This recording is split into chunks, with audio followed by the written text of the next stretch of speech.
Putain, je suis dégoûté. Je suis dégoûté, j'avais fait une introduction du feu de Dieu là, et l'enregistrement s'est arrêté au bout d'une minute 17. Euh, et je peux pas refaire la même chose, enfin, on refait pas le passé, tu vois, on peut renaître de ses cendres, mais t'es obligé de te réinventer, je ne peux pas refaire la même chose maintenant. Alors que j'avais trouvé une intro qui claquait, j'étais là, ouais, comment ça va tout le monde? Et là, du coup, mon café est à moitié froid, je me suis énervé contre l'ordinateur. Du coup, ça allait très bien. Et putain, ça ne va plus. Bonjour à toutes et à tous et bienvenue dans ce podcast du lundi matin. Nous sommes le lundi 22 novembre. Ouais, c'est ça, ouais, 22 novembre. Je suis Harold Barbet, votre guide, votre lumière, votre phare du lundi. Matin, midi ou soir ou un peu plus tard dans la semaine. Écoutez, j'espère que vous allez tous bien. Moi, ça va. Je reviens d'un petit jogging de 12 km. Pas terrible, je l'ai fait en 5 minutes de plus que d'habitude. Là, je l'ai fait en 1h03, alors que normalement, je suis plus sur du 57-58. Mais là, je peux pas aller courir depuis longtemps. Et là, je me reprends physiquement en main. C'est pas possible. Là, vous devriez voir la touche que j'ai. Là, j'ai mon jogging Rick et Morty. J'ai un t-shirt à manches longues Motley Crue.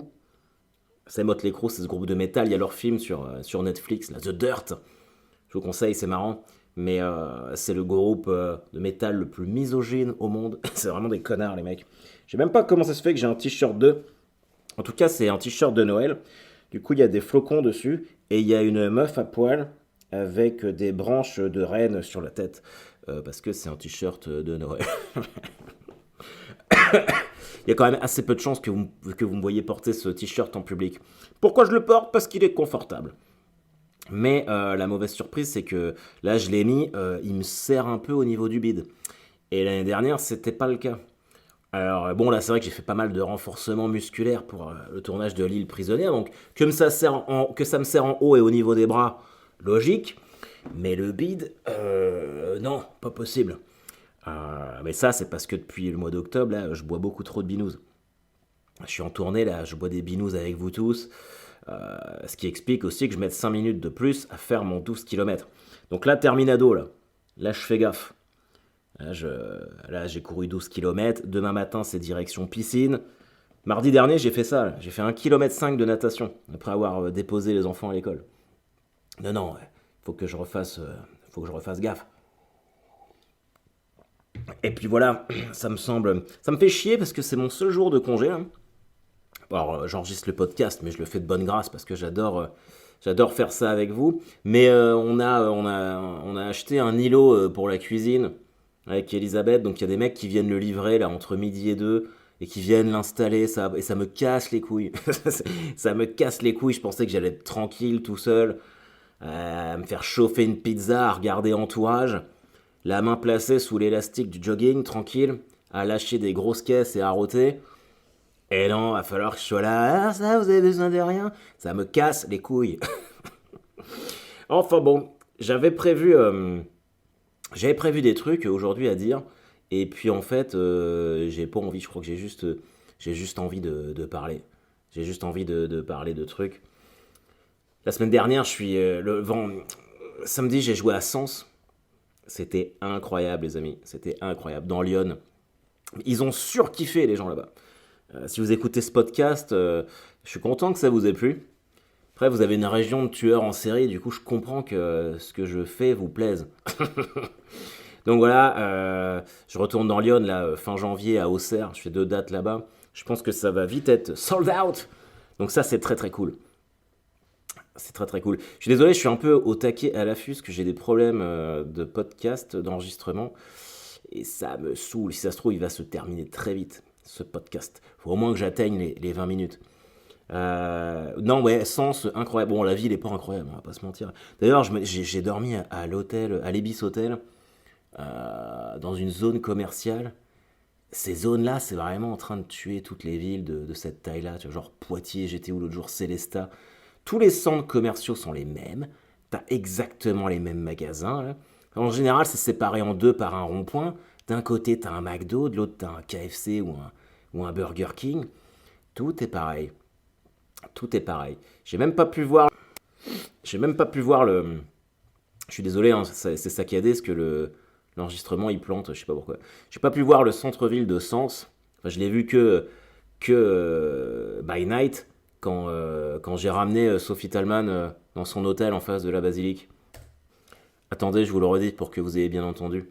J'ai vu que by night quand j'ai ramené Sophie Talman, la Miss France, dans son hôtel en face de la basilique. Elle est pas ouf cette phrase? Est-ce qu'elle est pas ouf? Ah là là, non, en fait, la soirée, c'était au profit d'Ela, putain, merde. Ouais, Eula. Vous savez, pour les maladies, pour les enfants qui sont atteints de quelque chose de strophie. Je sais plus. Enfin, non, j'ai peur d'écorcher le nom de la maladie. Mais les enfants qui vont pas bien, quoi. Et c'était très touchant, en fait. Les bénévoles là-dedans, c'est un truc de fou. D'habitude, je fais pas trop ce genre de truc, parce que j'ai l'impression de pas y avoir ma place. Mais là, voir les petits gamins à la fin du spectacle, ça m'a touché, c'était émouvant. D'ailleurs, le président de l'association, il m'a proposé hier de rejoindre Ella officiellement, d'être un soutien officiel. Alors bon, je sais pas ce que ça va apporter, mais ouais, j'ai dit ouais, sur le principe, en fait, l'idée, c'est d'inviter des familles au spectacle. Et le gars, il me fait ton spectacle, les enfants, ça leur convient? Je sais bah non, tu vois, c'est interdit au moins de 16 ans, mais je suis ok, parce que évidemment, pour les enfants, pour qu'ils se changent les idées, c'est cool, mais je pense que mon spectacle, c'est pas le plus adapté. Mais par contre, je lui ai dit, moi, ça m'intéresse dans le sens où si je peux faire inviter des parents, en fait, pour qu'ils viennent voir le spectacle, parce que mine de rien, évidemment, les enfants, c'est important, mais les parents, ils doivent manger, ça doit être très très dur. Je vois, moi, mes enfants, ils sont en bonne santé, parfois ça me casse les couilles, alors j'imagine pas. Donc si ça peut leur permettre de se casser un soir, de venir boire des bières, de regarder le spectacle pour s'évader dans leur tête, ça je le fais de bonne grâce, avec grand grand plaisir. Et du coup cette soirée est là, donc il y avait moi, il y avait Alexandra Pizzagalli, puis Olivier de Benoît. On est tous passés l'un après l'autre. Il y avait à peu près 1000 personnes. Ça faisait longtemps que j'avais pas smashé une grosse salle comme ça, donc ça c'était très très cool. Et après je me suis fait un petit meet and greet avec les gens après le spectacle, et les gens étaient très très gentils là-bas. Donc c'était cool. Et il y avait donc Sophie Talman qui présentait. Soso, ma nouvelle pote. Très gentille Sophie Talman. Vraiment, j'avais un peu l'impression de rentrer dans ma télé en 1998. Mais très cool, gros sens de l'humour, on s'est vraiment marré. Et en fait, on est reparti ensemble et du coup, on l'a déposé à son hôtel. C'est pour ça que je vous dis ça. Bien évidemment que je n'ai pas passé la nuit avec Sophie Talman dans son hôtel, bande de petits vicelards. Non, c'était vraiment une chouette soirée. Et puis ça m'a évité de passer la soirée à Dornano pour voir Caen Paris FC, où on a encore perdu. Et les supporters de Malherbe sont exceptionnels. Je ne sais pas si vous avez vu, mais ils ont détourné toute la rencontre des chansons d'Orelsan. Pour ceux qui ne savent pas, mais il ne faudrait vraiment pas le savoir, Orelsan, il est de Caen. Et franchement, ce qu'ils ont fait, c'était ouf. On a vraiment une équipe de merde. Enfin, c'est incroyable, quoi.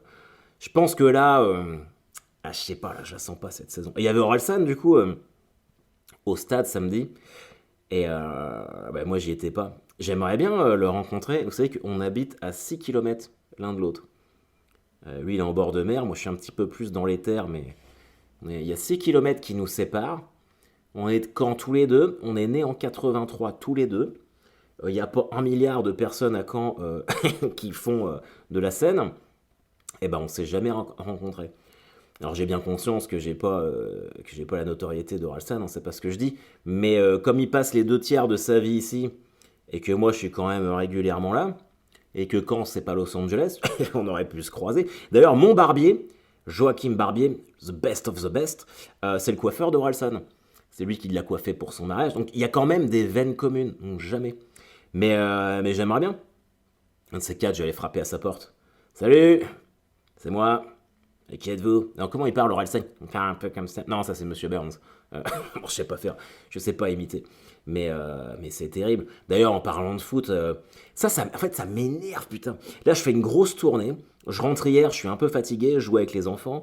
Les enfants vont au lit. Et je me dis, bon, allez, je vais me détendre un petit peu. Je vais me mettre Lyon Olympique de Marseille. Et je me fais chauffer ma tisane de CBD. Je suis en pyjama, j'ai pris ma douche, j'ai un pyjama propre. Vous savez, cette sensation de pyjama propre. Pyjama propre, plus on avait changé les draps du lit. Donc vraiment, je regarde un bon match de foot, parce que les deux équipes jouent bien cette année, ça va être cool. Et je suis là, au bout de 4 minutes, t'as un connard dans le stade qui jette une bouteille sur la tête de Dimitri Payet et le match est arrêté. Et bon, je vais pas dire qu'il faut l'abattre, le mec, mais quand même, je pense pas qu'il manquerait à quelqu'un. C'est ouf d'être aussi con. Là. Le mec, il balance une bouteille. Déjà, le stade reprend pas. Et puis même, mais je comprends pas. Je vous avoue que je comprends pas. C'est même pas un manque d'éducation, c'est un manque d'intelligence. Quoi. Je pense que c'est le chaînon manquant entre l'homme et les animaux. Tu vois, c'est vraiment, ce sont des Mongols, ces mecs-là. Ce sont des teubés. Du coup, tous les gens dans le stade, ils sont repartis. Tu vois, il y avait des gens qui avaient amené leurs enfants. Donc tu repars, t'as pas vu le match. Tous les gens devant leur télé, comme moi, tu vois. T'es là, tu te dis, bah tiens, je vais me taper un bon petit match. Non, mais en fait, le mec, par son jet de bouteille de teubé, il se rend pas compte que c'est un effet papillon. Si ça se trouve, bon là je dramatise, mais ça se trouve, il y en a plein des beaufs de toute façon qui aiment le foot. Ça se trouve, il y en a parce qu'ils n'ont pas pu voir le match, ils s'étaient énervés chez eux, ils se sont mis à boire, ils ont dérouillé leurs femmes, leurs enfants parce que le match était arrêté. Tu sais pas, il y a tout un tas de trucs. Évidemment qu'on peut pas demander de penser aussi loin à des débiles qui jettent des bouteilles sur un stade de foot. Mais je sais pas, je comprends pas quoi. Ça me viendrait jamais à l'esprit de faire ça. Et je sais que vous non plus. Vous non plus, ça vous viendrait pas à l'esprit. Et la plupart des gens dans le stade, ça leur viendrait pas à l'esprit non plus. Mais t'as un mec qui pénalise tout le monde. Bon, ouais, c'est clair que les sanctions sont pas assez fortes. Alors je suis pas pour sanctionner à tout va, mais ce mec-là, c'est même pas. En France, ce qu'ils font, ils tapent sur les doigts, ils font, c'est pas bien. Pendant 5 mois, tu seras interdit de stade. Mais non, il y a un moment, faut arrêter. C'est interdit à vie. T'es un débile, t'es un con à vie, donc on va prendre des sanctions à vie pour toi. Interdit de stade, tu dégages. On n'a pas besoin de toi. Je trouve ça fou, ça me rend complètement dingue. Ah, c'est comme ça, qu'est-ce que vous voulez que je vous dise. Et ces Mongols-là ont le droit de vote, c'est ça le pire. C'est ça le pire. Ces gens-là ont le droit de vote. Ces gens-là ont le droit d'aller dans de dire ah, moi je pense qu'il faut. Non, tu fermes ta gueule. T'es un débile. Ouais, je vais trop dans l'extrême. Je le sens. Je sens que je suis en train de m'enflammer et je vais devenir comme eux. Mais j'ai du mal à faire preuve de mansuétude envers la connerie. Je peux trouver plein d'excuses à plein de trucs, mais les gens cons, j'ai du mal. J'ai vraiment du mal. Je sais pas comment vous vous positionnez par rapport à ça. Je sais pas. Le manque de respect de certaines personnes me fatigue. Plus que tout. Mais bon, c'est comme ça. Et puis, et puis voilà. En tout cas, ce week-end était fantastique. Et vendredi, j'ai repris mes marques au El Camino à Caen où j'ai testé 20 minutes de nouvelles blagues. Bon, il y a à peu près un quart d'heure à jeter, mais c'était vraiment fantastique. Et il y a des gens qui sont venus participer avec moi. Un gars qui s'appelle Enzo et une fille qui s'appelle Elsa. C'était sa première fois sur scène. Et en fait, j'avais instauré un nouveau truc qui s'appelle les micros ouverts. Alors l'expression n'est pas de moi, hein, elle est utilisée un peu partout. Mais en gros, moi, je viens, puis je teste 20 minutes de blagues. Voilà. C'est entrée libre, donc les gens payent pas. Je me sens moins mal à l'aise de faire de la merde si les gens n'ont pas payé. Puis ils sont bien prévenus d'entrée que voilà, c'est les phases de test, donc il y aura des trucs forcément bien, mais la plupart des trucs seront pas ouf. Et comme j'ai pas 1 heure à tester, je laisse la possibilité à n'importe qui de venir prendre le micro ou de raconter des blagues, mais si quelqu'un veut chanter ou je sais pas quoi, c'est possible aussi. Tant que ça se termine pas en meeting politique, moi, ou en prêche de je ne sais quelle idée, moi ça me va. Et il y a des gens qui sont venus, qui ont essayé, je crois qu'on a tous passé une super soirée, ça a dû durer 1h45. Et puis surtout, ça faisait plus d'1 an que j'avais pas joué au El Camino. Et le El Camino, c'est vraiment... je pourrais jouer en chaussons là-bas, tellement je suis bien. J'adore ça. J'adore ça, je crois que je pourrais passer ma vie à jouer là-bas et ne plus jouer ailleurs et que je serais quand même heureux. C'est ça. Mais là, en ce moment, ça va. Hein. Là, j'ai... Bon, après, là, comme je suis allé courir, c'est cool. Alors, demain, je repars en tournage pour l'île prisonnière. Ah putain, si. Oh, cette histoire est savoureuse. Oh, je vais vous raconter ça. La semaine dernière... Alors attendez, il faut que je prenne les précautions d'usage pour pas me griller ou m'attirer de problèmes. En France, il y a des festivals d'humour. Voilà. Par exemple, là, j'en ai fait un à Sens, c'était le sens de l'humour. Vous êtes libre de juger le nom du festival. Moi-même, je les ai chambrés là-dessus. Mais ils aiment bien faire En général, les festivals d'humour comme ça en province, ils ont toujours des petits jeux de mots mignons, on va dire. Et, euh, et donc voilà, moi j'en fais beaucoup des festivals d'humour parce que j'adore aller en tournée. Je sais j'ai plein de collègues humoristes qui se concentrent sur Paris, mais moi j'adore aller visiter la France ou même la Suisse ou la Belgique. J'adore partir découvrir de nouvelles choses. J'adore ça. Enfin bref, c'est pas le propos. Et souvent en fait dans les festivals d'humour, il y a ce qu'on appelle un tremplin jeune talent. Quasiment tous l'ont. Alors le tremplin jeune talent, c'est l'enfer sur terre. Alors je peux vous en parler parce que j'en ai fait plein et que j'en ai gagné beaucoup. Alors c'est bien parce que les prix trônent dans mon bureau et que ça flatte mon ego, ça y a pas de souci. Mais je déteste ça. J'ai toujours détesté. J'en avais déjà parlé, je crois, quand j'ai gagné Tournon-sur-Rhône. Je me sens très mal à l'aise en fait à l'idée d'aller sur scène et le prix du machin. Non. Alors je connais plein d'humoristes, quand ils gagnent un prix comme ça, ils ont l'impression de remporter un Oscar. Non. Moi, Maintenant, d'ailleurs, là, j'en fais plus. J'en fais juste un le week-end prochain, les vendanges de l'humour à Mâcon, mais c'est un report de 2019. Et moi, quand je m'engage à faire un truc, je le fais. Donc là, j'y vais, mais c'est le dernier, j'en fais plus. Mais maintenant, j'y vais, en fait, c'est des passages de 30 minutes, j'y vais pour tester des nouvelles blagues. À Tournon, c'est ce que j'ai fait. Et là, c'est pareil, là, à Mâcon, je vais tester les trucs qui ont marché samedi dernier. Parce que c'est pas un manque de respect par rapport aux organisateurs, bien au contraire. Et puis je ferai le taf, les gens seront contents, ça va rire et tout. Mais moi, jamais, ça ne m'a jamais rien apporté, les festivals. Jamais eu de programmation derrière. Parce que les programmateurs qui viennent, la plupart d'entre eux, ce sont des festivals, d'autres festivals en province. Et en fait, ils programment que des trucs genre Florent Père, je sais pas quoi, tu vois, du gros bonnet grand public. Moi, ils me programmeront jamais. Donc j'en ai un peu rien à branler de leur plaire ou de pas leur plaire. Du coup, je m'en fous un peu Moi, je viens pour le public. Moi, je viens pour tous ceux qui écoutent ce podcast. Moi, je viens vous faire marrer, mais que ça plaise au jury de professionnels. Je n'en ai absolument rien à foutre. Mais vraiment rien à foutre. Je pense que je m'inquiète plus de savoir si mon t-shirt Motley Crue trop petit pour moi est bien repassé que de savoir si les programmateurs qui viennent voir les tremplins jeunes talents vont aimer mon passage. J'en ai rien à branler.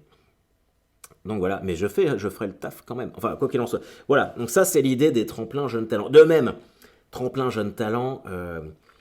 Alors vous pouvez me dire, ouais, c'est une question d'ego, Harold, ce qui est probablement vrai, mais moi, à tremplin jeune talent, j'ai 38 ans, je suis plus un jeune talent.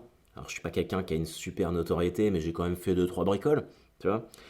Donc, j'estime que je suis au-delà de ça. Et parce qu'on continue de m'en proposer, donc je dis non. Et je pense que si je n'estime pas ça moi-même, je vais à 50 ans encore faire des tremplins de merde, comme ça. Enfin, pas que je dise tremplin de merde. Il y en a qui aiment bien ça, c'est juste des tremplins qui ne me conviennent pas. Voilà. Et quoi qu'il en soit, eh ben, à Tournon-sur-Rhône, il y a une nana d'un festival en province. Je dirais pas le nom parce que j'ai pas envie d'embarrasser. Et qui m'a proposé, après un passage où j'ai retourné la salle, tu veux pas venir faire un tremplin? Je suis bah non, tu vois. C'est fini là. Si tu veux me voir, tu prends le spectacle en entier. Ah mais j'ai besoin de voir le spectacle. Écoute, tu viens d'avoir 30 minutes gratos, donc tu fais pas chier. Enfin ça c'est ce que je me disais dans ma tête, mais et elle fait ah mais tu sais, tremplin jeune talent, c'est bien parce que moi je ne te connaissais pas. Écoute, si tu ne me connais pas, c'est ton problème. Voilà, tu n'as qu'à chercher un petit peu plus.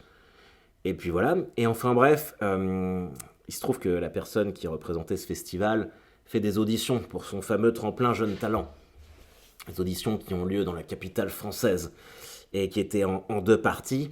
Et il se trouve qu'il y avait beaucoup d'humoristes débutants qui se sont inscrits pour passer le concours. Et en fait, donc il y a eu je pense qu'ils ont d'abord regardé par vidéo avant de faire une sélection de 12 humoristes qu'ils ont vus en audition en live dans un théâtre à Paris.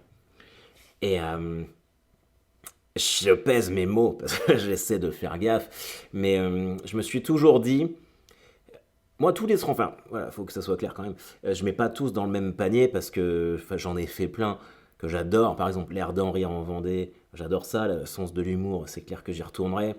À Plougastel, au feu de l'humour, enfin, voilà, tous les mecs, c'est des métalleux, j'adore être là-bas. Donc je mets vraiment pas tout le monde dans le même panier. Mais il se trouve que j'ai rencontré des gens de festival comme ça, qui sont je suis programmateur de festival. Oui. C'est pas parce que une semaine dans l'année t'as un festival d'humour que t'es le Don King de la comédie, tu vois.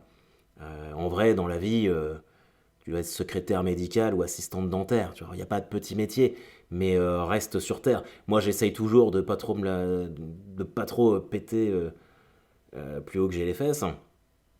J'aime pas quand d'autres font ça. Enfin, quoi qu'il en soit. Cette personne-là se l'a raconté un petit peu trop à mon goût. Enfin, bref. Et ouais, viens-en au fait, Harold, là, tout le monde attend. Ok. Bon, en gros, en fait, ils ont sélectionné des humoristes via des vidéos. Ils ont fait des tableaux Excel où chacun donnait son avis sur les humoristes en des termes peu élogieux, dirons-nous. Très, très, très limite. Voilà, pour certains. Et ces amateurs, disons-le gentiment comme ça, ces amateurs-là, quand ils ont envoyé leur mail pour dire non à tous ceux qui n'étaient pas sélectionnés, ils ont attaché en objet du mail le fameux fichier où ils critiquaient tout le monde. Donc tous les humoristes qui n'ont pas été pris ont pu recevoir ce fichier Excel avec les critiques de leur passage. Voilà. Et pour moi, c'est une question de karma. C'est une question de karma. C'est tout. Il y a un moment où, quand tu proposes à Harold Barbet ce qui ne convient pas, non, je rigole, ça n'a rien à voir avec moi, mais il y a toujours le retour de bâton quand tu te la racontes un peu trop. Moi, j'y crois à fond. Et là, ça pue quand même méchamment du cul. Donc, je sais pas quelles suites vont être données à ça. Je sais que si c'était moi, par exemple, et que j'avais été pris et que j'avais vu ça, j'y serais pas allé, tu vois. Genre, non, je vais pas faire rire. Alors, j'ai rien à voir avec, enfin, j'ai rien contre le public, mais je vais pas participer à une mascarade de gens qui sont pas très corrects, comme ça. Donc, moi, je pense que ceux qui sont qualifiés devraient pas y aller. Mais plus qualifiés, non mais c'est la Starac leur truc. Venez passer des auditions, on va vous juger. Mais qui vous êtes? Oh là là, l'enfer. Enfin bref, moi mon dernier tremplin, c'est la semaine prochaine. Et puis c'est tout. Je sais même pas pourquoi je vous dis tout ça, mais en tout cas, on a déjà pour 23 minutes. Ah là, ils vont arriver à installer l'îlot là. Bon allez, on se fait 5 morts bien débiles. Allez, vous êtes prêts? Que percuta la voiture de Fernand Reynaud, causant la mort de ce comique français populaire dans les années 60? Le mur d'un cimetière, la salle de spectacle qui devait l'accueillir le soir même, ou des vaches? Moi, je mets la salle de spectacle. Réponse A, un cimetière. Alors qu'il se rendait à un nouveau spectacle dans sa région natale de Clermont-Ferrand, le comique sut éviter avec sa volumineuse Rolls-Royce une bétaillère, mais non point le mur du cimetière se trouvant quelques mètres plus loin. Peut-être n'aurait-il jamais dû quitter la bicyclette avec laquelle il était monté à Paris à la recherche du succès sur les scènes de la capitale. J'aime bien comment il lui balance un petit fion, tu vois, au passage. Peut-être qu'il n'aurait pas dû quitter la bicyclette. On a dit qu'on ne jugeait pas. Putain, arrêtez de juger les gens. Bon, j'avais faux. Comment est mort Maurice Berthaud, ministre de la Guerre, en 1911? Il reçut un obus lors de manœuvres militaires. Un avion s'est abattu sur lui lors d'une démonstration. Un général le tua par mégarde en manipulant un revolver à ses côtés. Les trois sont assez drôles. Moi, je vais prendre la B, l'avion. Réponse B. Pa, pa, pa, pa, pa. Lors du départ de la course aérienne Paris-Madrid, un dramatique accident provoqué par un des participants, Louis-Émile Train, blessa gravement plusieurs personnalités venues sur la piste d'Issy-les-Moulineaux observer de plus près les avions. Parmi eux, le ministre de la Guerre, Berthaud, devait succomber rapidement à ses blessures, à la tête, au bras, sectionnés par l'hélice. Le mec, il s'est fait déchiqueter. Le pilote d'avion, le bien nommé Louis-Émile Train, devint ensuite, à la fin de sa carrière, fabricant de motos. Voilà. Allez, putain, il y a les mecs qui arrivent. J'en fais un dernier. Le compositeur Charles-Valentin Alcan mourut enseveli sous des livres, des partitions de musique, des pianos. Bon, je mets des partitions de musique, moi. Réponse A, des livres. Ce musicien excentrique, il possédait plusieurs perroquets. Ça fait de toi un excentrique. Ça. Et peu joué de nos jours, ces partitions sont réputées très difficiles. Possédait une exceptionnelle collection de livres qui le tua. Il voulut attraper un volume placé en hauteur, mais la bibliothèque mal fixée au mur se renversa sous lui, provoquant quelques heures plus tard sa mort. Voilà les amis, je suis obligé d'y aller. Je vous ferai plus de questions la prochaine fois. Cette semaine, c'est Thanksgiving. Je ne sais pas s'il y a des Franco-Américains ou des gens qui célèbrent ça cette semaine. Thanksgiving, pour faire court, c'est c'est une fête typique américaine qui est aussi importante que Noël. Et vous savez que nous sommes Franco-Américains, donc on doit fêter ça, mais moi je serai pas là jeudi. Peut-être faire ça dimanche, j'en sais rien. Enfin, en tout cas, je vous souhaite à tous un magnifique Thanksgiving et je vous souhaite une excellente semaine, mes petits poulets. Allez, à très vite, bisous.